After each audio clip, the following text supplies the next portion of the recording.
berada di Rumah Kebajikan Anak-anak Yatim dan juga Asnaf Kasih Ibu. Keberadaan kami di sini adalah untuk memberikan sedikit senyuman dan juga kebahagiaan kepada anak-anak menjelang perayaan Hari Raya yang akan tiba. Baju raya serba baru, pelita di taman, terang satu rumah. Diorang sangat-sangat happy, semangat bila Mr. DIY datang bawa hadiah, nak bagi duit raya semua. Tak sangka diorang sangat-sangat excited bila kita ajar tarian raya sama-sama. Kita tanya nak lagi tak, they keep on want to dance together. Raya sama-sama meriahkan Hari Raya. Kami juga membantu untuk dekor rumah mereka dengan memasang lampu-lampu raya, memasang dekor lah untuk memberikan sedikit keceriaan lah di rumah ini menjelang Hari Raya ini. Tawa yang lama. Hari ni pun kita ada main game bounce and bingo dengan anak-anak. Kita ajar dia orang macam mana nak lantun bola masuk dalam satu box and buat satu straight line.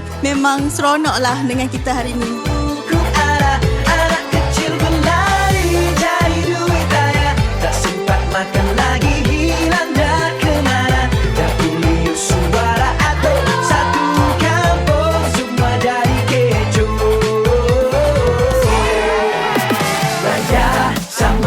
Raya sama-sama meriahkan Hari Raya.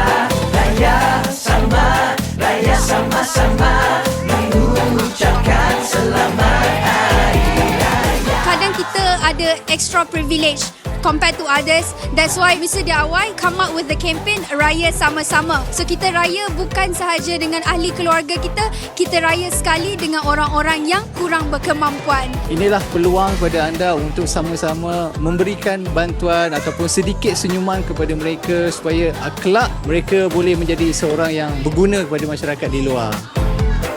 Terima kasih pada Mr. DIY. Selamat Hari Raya Aidilfitri. Maaf zahir dan batin. Selamat Hari Raya Aidilfitri. Maaf zahir dan batin. Selamat Hari Raya Aidilfitri. Salam Lebaran daripada kami Mr. DIY. Raya sama-sama. Raya sama-sama. Raya sama-sama. Raya sama-sama.